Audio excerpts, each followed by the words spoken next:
Reinhard Heydrich passed away in June 1942, yet the shadow he cast lingered. His widow, Lena, along with their children, remained bound to one of the most dreaded figures of the Third Reich long after the war ended. When Germany fell in 1945, they lost their estate, their protection, and their standing in Hitler's world. What followed were years filled with interrogations, legal disputes, and existence under a name many wished to erase. Reinhard Heydrich first encountered Lena von Osten in late 1930 at a rowing club gathering in Kiel. The connection between them was instantaneous. Early 1931 brought a turning point. Heydrich faced a naval investigation for becoming engaged to Lena while still pledged to another woman. Admiral Erich Arder dismissed him from the Navy that April, abruptly ending his career. This dismissal nudged him toward a new direction. Inspired by Lena's political convictions and her early involvement in the movement, he joined the Nazi Party and within weeks the SS, where his drive and discipline drew rapid attention. Their December 1931 marriage marked the start of a partnership that would shape both his ascent and the future of the family he left behind. By May 1942, Heydrich served as acting Reich protector of Bohemia and Moravia, supervising severe security measures in Prague. On May 27, 1942, Czech resistance operatives trained in Britain ambushed his open-top car en route to his office. Heydrich survived the initial explosion but developed a grave infection post-surgery. Despite efforts to stabilize him, his health rapidly declined. He died on June 4, 1942, in Prague. His death triggered widespread reprisals ordered by Nazi authorities and marked the onset of sweeping changes for his family. For Lena and the children, the consequences were immediate. His passing left Lena with 4 children: Klaus, Haida, Zilka, and Martyr. In the months afterward, Hitler honored his promise to support the family. He confirmed their entitlement to the estate at Jungfernbrechen, located in occupied Czechoslovakia. The property symbolized Heydrich's SS standing and remained the family's focal point for the war's remainder. Life at the estate carried both privilege and isolation. Lena hosted gatherings for SS families and maintained social connections within the Nazi elite. She stayed loyal to her husband's memory and upheld the ideological world he helped build. The final war months brought swift change. With Soviet forces closing on Prague, Lena and her children fled west toward Bavaria.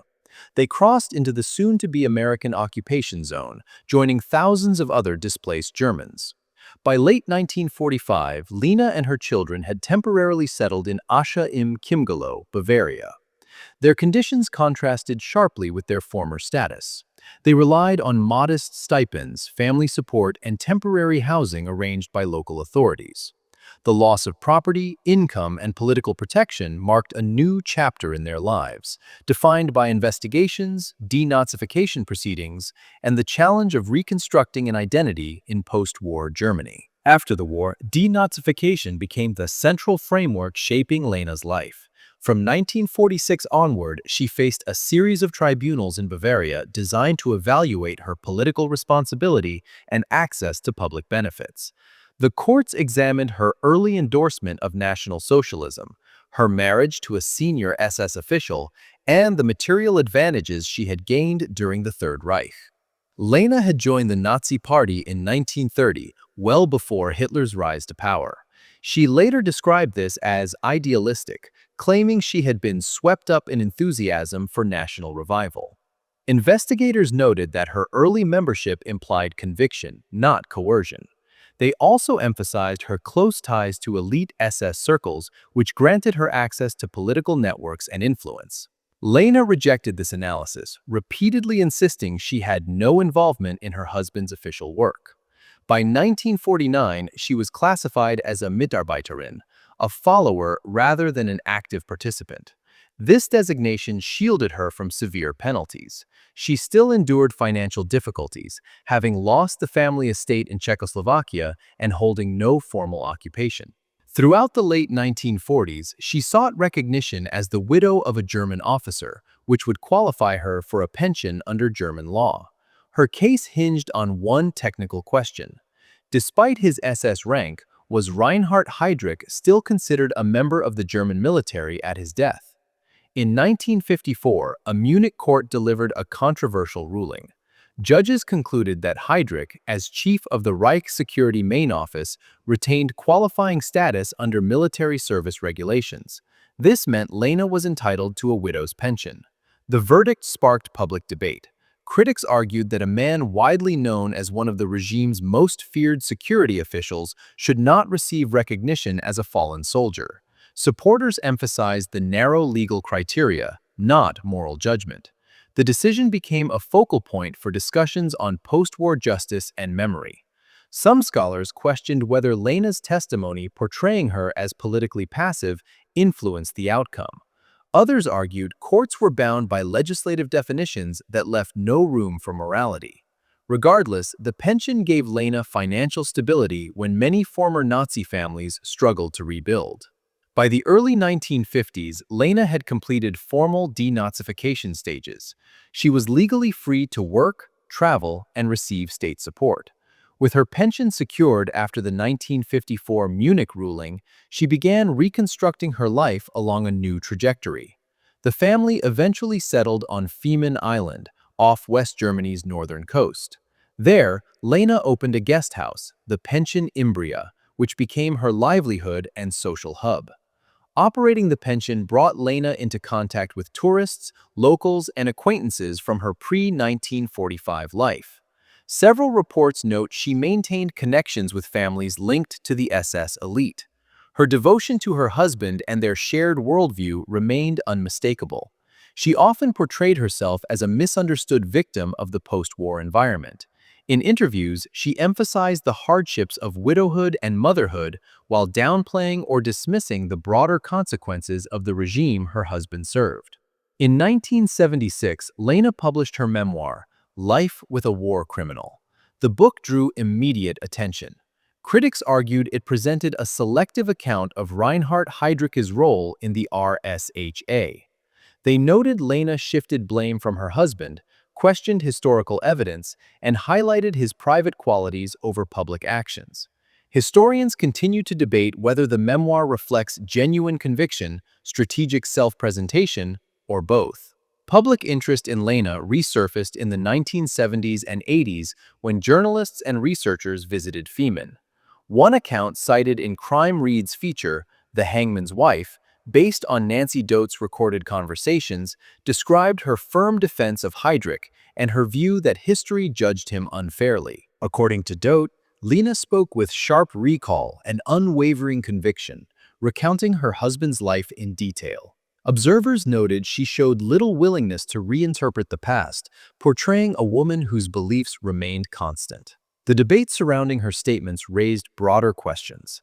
How should post-war societies handle testimonies of individuals loyal to discredited regimes? Some scholars argue Lena's interviews offer insight into the mindset of SS-affiliated families. Others caution her accounts must be treated carefully as they challenge established historical research. The truth depends on whether one prioritizes archival documents, personal testimony, or scholarly interpretation.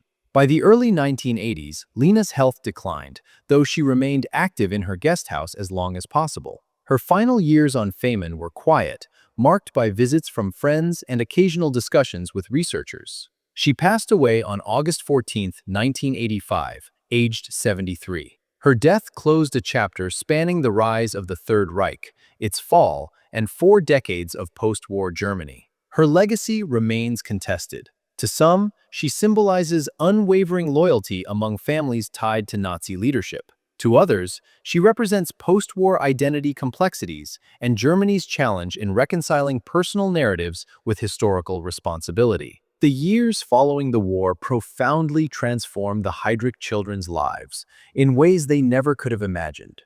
Their father's infamy, their mother's steadfast loyalty, and the seizure of their estate thrust them into a precarious position within a society grappling with his legacy. Each child chose a distinct path, shaped by personal decisions and the heavy weight of their surname. The eldest, Klaus, did not survive to witness the conflict's conclusion. Tragedy struck in October of 1943, when Klaus perished in a traffic collision near the family estate, crashing into a delivery truck while cycling. Lena was shattered by his death. recounting the events repeatedly in later interviews. Condolences arrived from Hitler himself, and SS officials attended the funeral. Heydrich emerged as the most publicly recognized surviving child. After fleeing to Bavaria in 1945, he completed his schooling locally, later pursuing a career in engineering. For decades, Heydrich shunned the public eye, refusing interviews and maintaining distance from discussions regarding his father's wartime role. In 2009, he made a rare exception, speaking with John Martin, author of The Miracourt the Sun, Operation Anthropoid, 1942. During that interview, he adopted a cautious, defensive stance concerning his father. 2011 saw Heydrich briefly return to public notice, when he offered support for the restoration of the former family home at Paninsky Biany. The proposal sparked intense reactions in the Czech Republic, where the property remains tied to his father's wartime administration. Local authorities noted that Heydrich had left the estate as a child in 1945, framing his offer as a matter of historical preservation. Public opinion, however, reflected unease with initiatives linked to the Heydrich name. Some argued that restoring the property with his involvement risked overlooking the suffering under Nazi occupation, while others interpreted the gesture as acknowledgement rather than tribute. The two youngest children, Zilka and Martyr, lived far more private lives. Reliable information on Zilka is limited. One unverified report online suggests she may have emigrated to the United States, though no confirmed sources exist. Martyr, now known as Bayer, remains on Fehmarn, operating a small clothing boutique. Like her brother, she avoids interviews.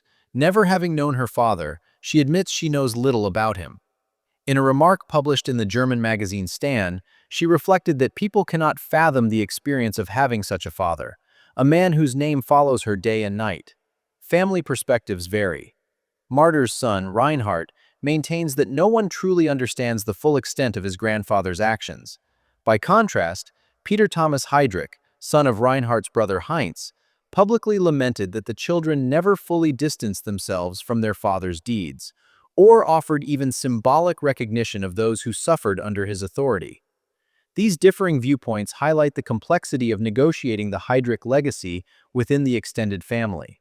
It remains clear that none of the surviving Heydrich children engaged in extremist politics, nor advocated publicly in connection with the Third Reich. Their lives diverged sharply from the public presence maintained by their mother. While Lena defended Reinhard Heydrich until her passing, the children sought privacy and normalcy, rather than confrontation or ideological alignment. The Heydrich story demonstrates the lingering shadow cast by family ties to historical atrocities, raising questions of accountability, memory, and identity across generations. How society regards descendants of infamous figures, and how those descendants navigate inherited notoriety, remains profoundly personal and socially meaningful. The Heydrich tale intersects broader historical debates. Scholars, journalists, and public historians continue to weigh legal classifications, moral responsibility, and the personal narratives of those close to power. In this context, Lena and her children provide insight into post-war Germany, showing how individuals navigated survival, loyalty, and reputation amid a troubled past. Lena's memoirs, interviews, and media presence kept Reinhard Heydrich's name alive in historical discourse. Yet her children's choices reveal varied ways families of high-ranking Nazis adapted or withdrew from public life. Their stories reflect resilience, selective engagement with history, and the quiet effort to define themselves, independently of an inherited legacy. The Heydrich legacy remains a subject of research, debate, and moral reflection, underscoring the enduring impact of the Third Reich on private lives, family relationships, and national memory. Ultimately, Lena and her children remind us that history encompasses not only leaders and events, but also those living in their shadows, negotiating identity, morality, and survival in a world shaped by decisions made long before they were born. If you found this video informative, remember to like, subscribe, and ring the bell to catch more deep dives into history. Share your thoughts in the comments. What do you think about the legacy of families tied to infamous figures? Thanks for watching, and we'll see you in the next video.